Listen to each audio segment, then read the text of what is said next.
ഇത് mass മോട്ടോഴ്സിന്നാണ് Honda deo വണ്ടി വർക്കിന് കയറിയിട്ടുണ്ട്. മെയിനായിട്ട് നമുക്ക് പറഞ്ഞേക്കുന്നത് ജനറൽ സർവീസാണ്. ജനറൽ സർവീസ്, ഓയിൽ മാറ്റുക, അതേപോലെ തന്നെ ബാക്ക് ബ്രേക്ക് ചെക്ക് ചെയ്യുക, self checkup, water service, front tyre ജാമായ ഒരു വണ്ടി കംപ്ലയിൻറ്റ് പറഞ്ഞിട്ടുണ്ട്. അപ്പോൾ നമ്മൾ ഇത്രയും കേസാണ് മെയിനായിട്ട് പറഞ്ഞാണ്. അപ്പോൾ നമ്മൾ സർവീസിന് വേണ്ടി വണ്ടി കയറ്റിയിട്ടുണ്ട്. സെൽഫിൻ്റെ ഭാഗം നമ്മൾ കയറുന്നേക്കാളും മുമ്പ് തന്നെ ചെക്ക് ചെയ്തായിരുന്നു. ബാറ്ററിയുടെ ഭാഗം ചെക്ക് ചെയ്തായിരുന്നു, സെൽഫ് അടിച്ച് നോക്കിയായിരുന്നു. 8-10 പ്രാവശ്യം നമ്മൾ സെൽഫ് സ്റ്റാർട്ട് ചെയ്ത് ബാറ്ററി ലോഡ് ചെയ്തൊക്കെ നോക്കി. വേറെ കംപ്ലയിൻറ്റ്, സെൽഫുമായി ബന്ധപ്പെട്ട കംപ്ലയിൻറ്റ് ഇപ്പോൾ നിലവിലൊന്നും കാണിക്കുന്നില്ല. വേറൊരു കംപ്ലയിൻറ്റ് നമുക്ക് ഫീൽ ചെയ്യണം, കംപ്ലയിൻ്റായിട്ട് കിട്ടണില്ല.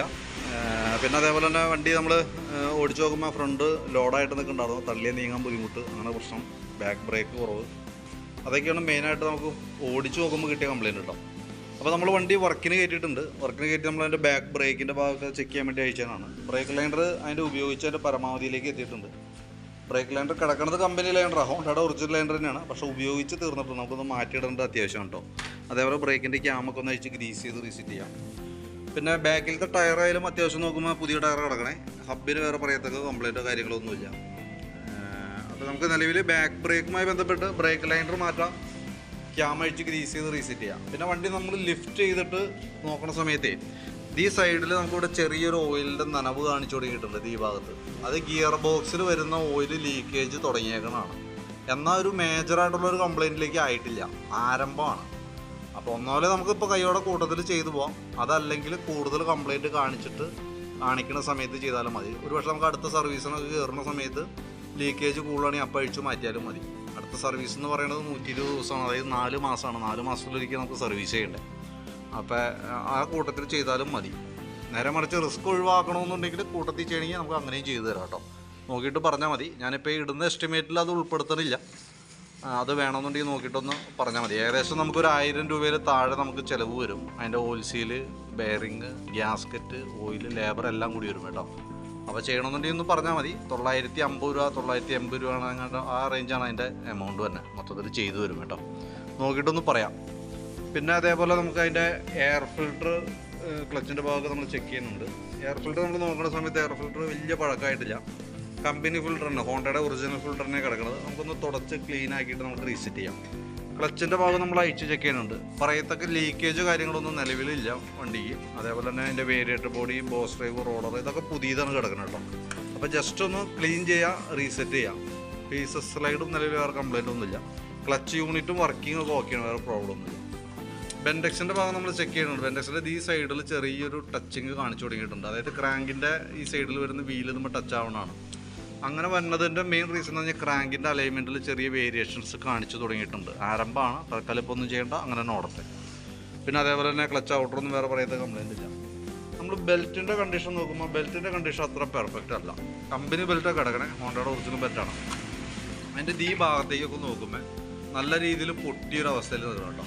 അപ്പോൾ ബെൽറ്റ് നമുക്ക് കൂട്ടത്തിൽ മാറ്റിയിടാം. കാരണം ഇതല്ലാന്നുണ്ടെങ്കിൽ തൊട്ടടുത്ത ദിവസങ്ങളിൽ തന്നെ ബെൽറ്റ് പൊട്ടി നമ്മൾ വണ്ടി വീണ്ടും കയറ്റേണ്ട ഒരു സിറ്റുവേഷൻ വരും. അപ്പോൾ അത് കൈയോടെ നമുക്ക് മാറ്റിയിടാം കേട്ടോ. പിന്നെ ചോക്കിൻ്റെ കേബിളൊക്കെ നമ്മൾ ചെക്ക് ചെയ്തു.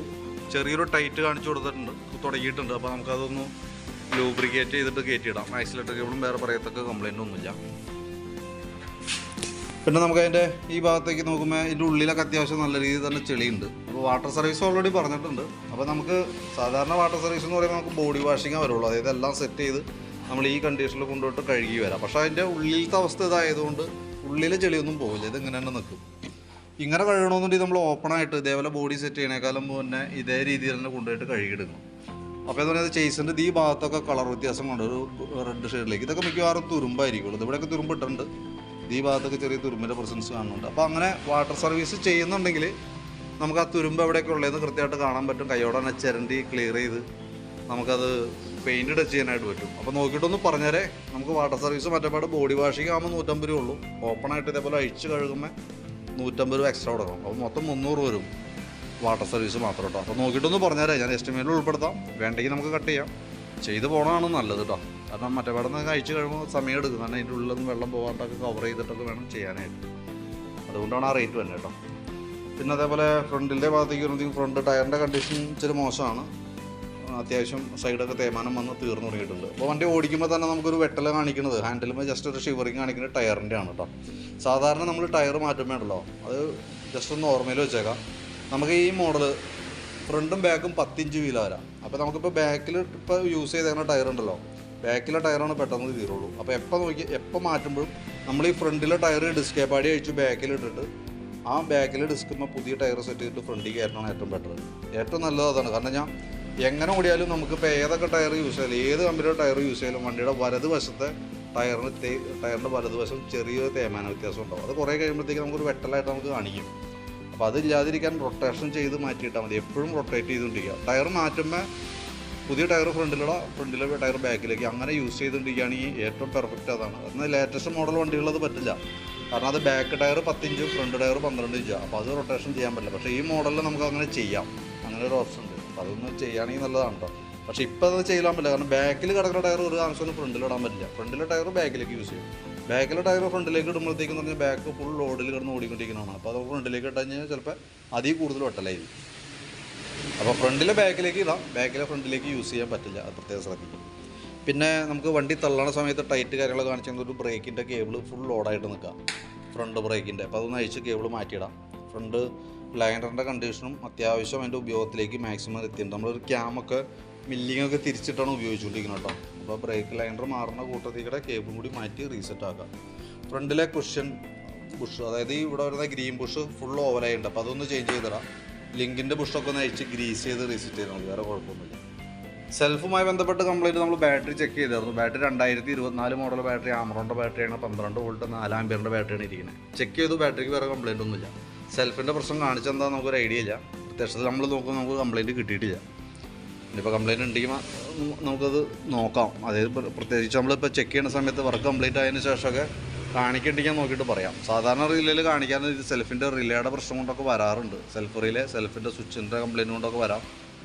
സെൽഫ് മോട്ടറിൻ്റെ ലൂസ് കോൺടാക്റ്റ് ആണെന്നുണ്ടെങ്കിൽ വരാം, കാർബൺ തീർന്നിട്ടുണ്ടെങ്കിൽ വരാം, പല കാരണം കൊണ്ട് വരാം. പക്ഷേ ഇപ്പോൾ നോക്കുമ്പോൾ നമുക്ക് പ്രത്യക്ഷത്തിലൊന്നും നിലവിൽ കാണുന്നില്ല കേട്ടോ. പിന്നെ ഇൻഡിക്കേറ്ററിൻ്റെ ഒരു ബസർ നിലവിൽ ഇവിടെ വയറൊക്കെ വിട്ടെടുക്കുന്നുണ്ട്. അപ്പോൾ അത് വേണമെങ്കിൽ കൂട്ടത്തിലൂടെ നമുക്ക് അതും കൂടി സെറ്റാക്കാം. പിന്നെ സ്പാർക്ക് പ്ലഗൊക്കെ ഒന്ന് ക്ലീൻ ചെയ്തിട്ടാൽ മതി, കുഴപ്പമൊന്നുമില്ല, നല്ല പ്ലഗ് കിടക്കണേ. അതേപോലെ എഞ്ചിൻ ഓയിൽ മാറ്റാം. ഇത്രയും കേസാണ് മെയിനായിട്ടുള്ളത്. അപ്പോൾ ഞാൻ അതിൻ്റെ ഏകദേശം ഒരു എസ്റ്റിമേറ്റ് നോക്കിയിട്ട് അതിൻ്റെ ഡീറ്റെയിൽസ് ഒന്ന് വാട്സാപ്പിലേക്ക് സെൻഡ് ചെയ്തതാണ്. അപ്പോൾ അതിനകത്ത് നമുക്ക് ബ്രേക്കുമായി ബന്ധപ്പെട്ട് വരുമ്പോൾ ഫ്രണ്ടിലെയും ബാക്കിലെയും ബ്രേക്ക് ലൈനർ മാറ്റാനുണ്ട്. ബ്രേക്കിൻ്റെ ഒരു കേബിൾ, ഫ്രണ്ടിലത്തെ ബ്രേക്ക് കേബിൾ മാറ്റാനുണ്ട്. അതേപോലെ ഒരു ബസർ വാങ്ങി നമുക്ക് സെറ്റ് ചെയ്യാം. ഒരു എന്താ പറയുക ബെൽറ്റ് കംപ്ലൈൻറ്റ് ഉണ്ട്, അതൊന്ന് മാറ്റിയിടാം. എഞ്ചിൻ ഓയിൽ മാറ്റാം. ഇതൊക്കെയാണ് മെയിനായിട്ടുള്ളത്. വാട്ടർ സർവീസ് ഓപ്പണായിട്ട് ചെയ്യാം. ഇത്രയും കേസാണ് നമ്മളതിനകത്ത് ഉൾപ്പെടുത്തണം കേട്ടോ. നോക്കിയിട്ടൊന്ന് റിപ്ലൈ ഇട്ടാൽ മതി. ഫ്രണ്ട് ടയർ ഓൾറെഡി കംപ്ലൈൻറ്റ് ഉണ്ട്, അതൊന്നും എസ്റ്റിമേറ്റ് നമ്മൾ ഉൾപ്പെടുത്താറില്ല. നോക്കിയിട്ടൊന്ന് പറഞ്ഞാലും മതി. ഓക്കെ.